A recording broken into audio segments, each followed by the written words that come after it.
Ay, bilisan mo kasi lumalakas yung ambon. Pwede ko na kasi. O, sige. Ayun. Kanina pa yung nagpapakari eh. Sakat ng tuhod ko. Sumumpong na naman yung tuhod ko. Sumayaw na ako kahapon.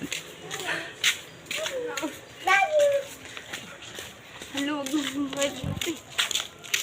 Galit kasi ang ulo mo eh. So, yun guys. Uy, nahulog na yung tsinelas.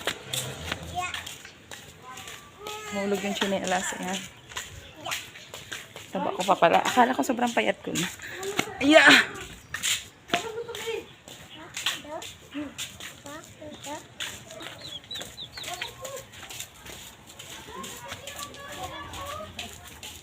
Medyo malayo-layo din to sa kanila kasi nga doon pa kami sa dulo. Ayan guys.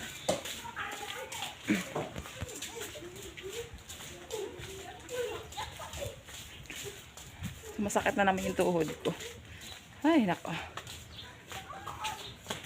Sumpong-sumpong. Pero hindi naman nagtatagal. So, yung mga isang araw. Ayan. Tapos kinabukasan, okay na naman.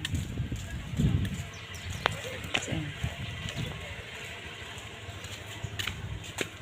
lapit na kami sa bahay nila.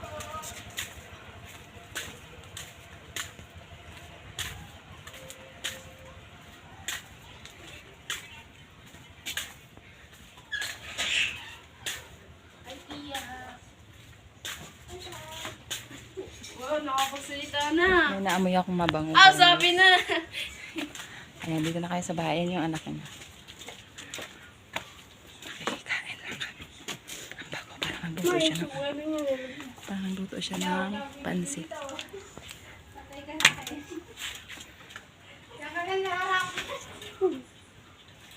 Yan, sarado lang natin yung gate. Asan yung manok niya? Yan guys, dito na kami sa bahay nila. Ayan, ito yung bahay niya. Ito yung mansion niya. Gigi, buhatin mo, ibalik mo yan. Pakain.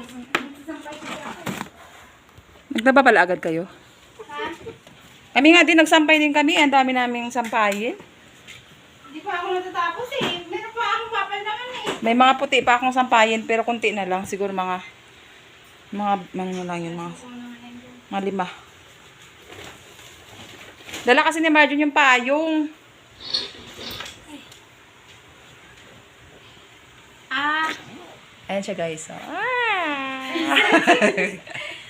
Ay. Ang dami niyang paninda dito. So yan lang muna. Paninda. Bye.